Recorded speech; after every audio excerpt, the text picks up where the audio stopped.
Good morning 7th class बच्चों। हमारे द्वारा ज्योग्राफी में 5th चैप्टर का अध्ययन स्टार्ट कर दिया गया है।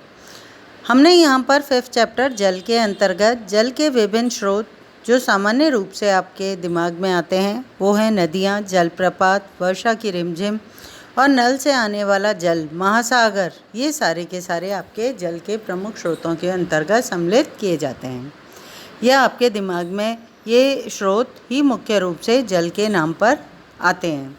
यहाँ पर हमारे द्वारा जल चक्र का भी अध्ययन किया गया था। जल चक्र वह चक्र होता है जिसके अंतर्गत स्थल, वायुमंडल और फिर से स्थल और वायुमंडल के बीच में किस प्रकार से जल निरंतर चलता रहता है। पहले वाष्पीकरण की क्रिया के द्वारा, ताप प्राप्त करने के बाद संघनन के द्वारा बादलों का निर्माण और फिर उसके बाद वर्षण की क्रिया के द्वारा फिर से स्थल पर पानी तुरंत आ जाता है वर्षा, हिम और सहिम के माध्यम से। यहाँ फिर हमने एक और पेज का अध्ययन किया था जिसके अंतर्गत आपके द्वारा हमारी पूरी पृथ्वी के सभी महाद्वीप, चाहे वो एशिया हो, चाहे यूरोप हो, चाहे अफ्रीका हो, चाहे दक्षिण अमेरिका हो, चाहे उत्तरी अमेरिका हो, चाहे ऑस्ट्रेलिया हो, इसके इन प्रत्येक महाद्वीपों के में पाई जाने वाली प्रमुख नदियाँ या झीलों के नाम का अध्ययन किया गया था। साथ ही में हमने ये देखा था कि कौन कौन से प्रमुख महासागर हैं जो हमारी पृथ्वी पर पाए जाते हैं। प्रशांत महासागर सबसे बड़ा महासागर है। हिंद महासागर, उत्तरी अटलांटिक, दक्षिणी अटलांटिक, ये सारे आपको इस मैप में आसानी से दिखाई दे रहे होंगे। अब हमारे द्वारा आगे का पेज स्टार्ट किया जा रहा है बच्चों। इस पेज पर आपके जल का वितरण दिया हुआ है। जल का वितरण आप सभी अच्छे से जानते हैं। जल का वितरण जो होता है सामान्य रूप से पृथ्वी पर पाए जाने वाले जल के वितरण को ही जल का वितरण हम कहेंगे। यह हम सभी ये जानते हैं कि पृथ्वी की सतह पर, ये जो हमारी पृथ्वी जिस पर हम निवास करते हैं, इस पृथ्वी की सतह का 3/4 भाग जल से ढका रहता है। क्योंकि यदि धरती पर थल की अपेक्षा जल अधिक है तो अनेक देशों में जल की कमी का सामना क्यों करना पड़ता है। हम आए दिन कहते हैं ना, सेव वाटर, सेव लाइफ। जीवन तभी संभव है जब पानी की हम बचत करेंगे या उसको सुरक्षित करेंगे या संरक्षित करेंगे। या इस तरह के श्लोक या नारे जो हैं आपके द्वारा आए दिन सुनने को मिलते होंगे। पानी का ढंग से यूटिलाइजेशन करो, ख़त्म हो जाएगा पानी।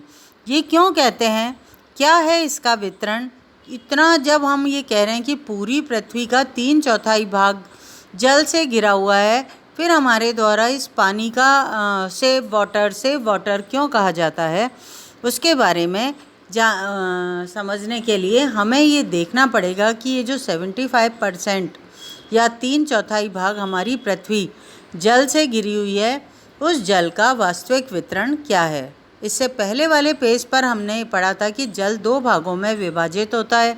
एक को हम लवणीय जल कहते हैं जिसमें नमक या सोडियम क्लोराइड की मात्रा बहुत अधिक होती है, और दूसरा जो होता है अलवणीय जल होता है जिसे हम पानी पीने के और अन्य कामों के यूज़ में लेते हैं। अलवणीय जल खारा नहीं होता है। यहाँ पर इस वितरण के अंतर्गत हम इसी चीज़ का अध्ययन करेंगे। देखिए आपके यहाँ पर एक तालिका बनी हुई है। क्या पृथ्वी पर मौजूद संपूर्ण जल हमारे लिए उपलब्ध है? निम्नलिखित तालिका में जल के वितरण का प्रतिशत दे रखा है।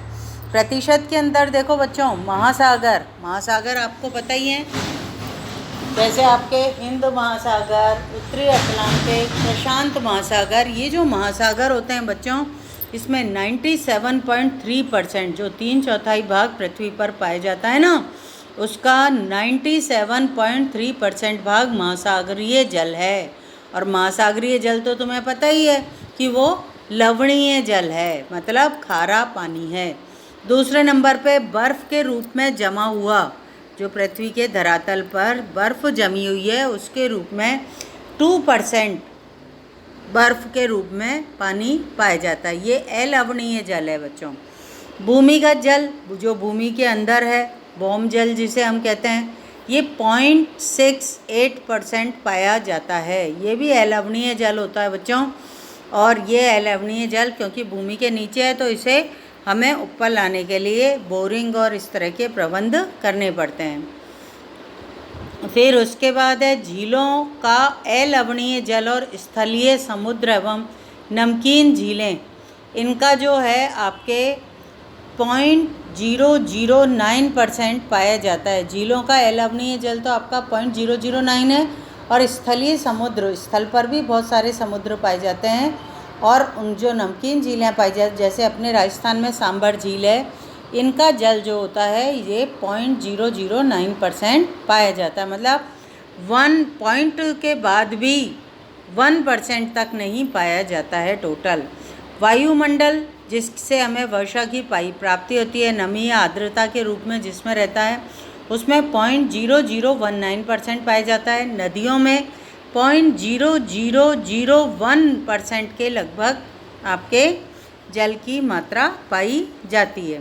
इस प्रकार से टोटल 100% जो जल हमारी पृथ्वी पर पाया जाता है, 3/4 भाग जो हमारा पृथ्वी का जल से घिरा हुआ है, उसका उस 100% जल का वितरण सर्वाधिक देखें तो महासागरों में पाया जाता है, जो लवणीय जल होने के कारण हम उसको यूज़ में नहीं ले पाते हैं।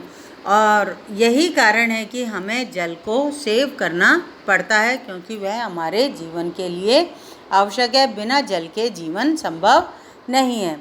आगे यहाँ पर बच्चों आपके एक क्रियाकलाप सा दे रखा है। इस क्रियाकलाप के अंतर्गत कुछ जानकारियाँ भी दे रखी हैं। पहले क्रियाकलाप से पहले आप जानते हैं उसको पढ़ लेते हैं, उसके बाद फिर आगे बढ़ेंगे। लवणता का जो मापन किया जाता है ना बच्चों, वो मुख्य रूप से 1000 ग्राम जल, 1000 ग्राम जल का मतलब हो गया बच्चों 1 लीटर जल की अंदर मौजूद नमक की मात्रा होती है। लवणता 1000 लीटर के आधार पे मापी जाती है। 1000 लीटर नहीं, सॉरी, 1000 ग्राम या 1 लीटर के आधार पे मापी जाती है। और महासागर की औसत लवणता जो है वो 35 भाग प्रति 1000 ग्राम है।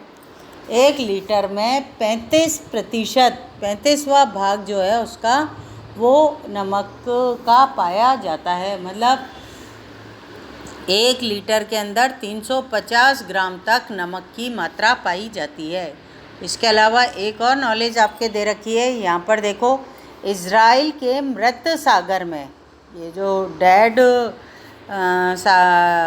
सी है, इसके अंतर्गत 340 ग्राम प्रति लीटर लवणता पाई जाती है। तैराक इसमें प्लव कर सकते हैं क्योंकि नमक की अधिकता इसे सघन बना देती है। यहाँ पर बच्चों एक क्रियाकलाप भी दे रखा है। इस क्रियाकलाप का अध्ययन करने से पहले मैं आपको एक चित्र बता रही हूँ। ये चित्र जो यहाँ पर आपको दिखाई दे रहा है, इस चित्र में आप देखोगे कि ये 4 गोले गोले से बने हुए हैं। इसमें ऊपर की तरफ लिख रखा है 9 चम्मच, और ये किस रूप में है? 9 चम्मच है बर्फ़ के रूप में जमी हुई हैं। फिर 2 चम्मच दे रखी है जो भौम जल के रूप में दे रखी है। फिर आधा चम्मच दे रखा है, आधा चम्मच जो है दिखाई दे रहा है, आधा चम्मच, ये अलवण जल की झीलें हैं। अलवण से मतलब जिन्हें हम पी सकते हैं। और 1 बूंद नदियाँ दे रखी हैं। किसके बराबर है? 1 बूंद नदियों के बराबर है। अब यहाँ पर हम उस एक्टिविटी को पढ़ रहे हैं जिस एक्टिविटी के माध्यम से ये चित्र बनाकर आपको समझाया गया है।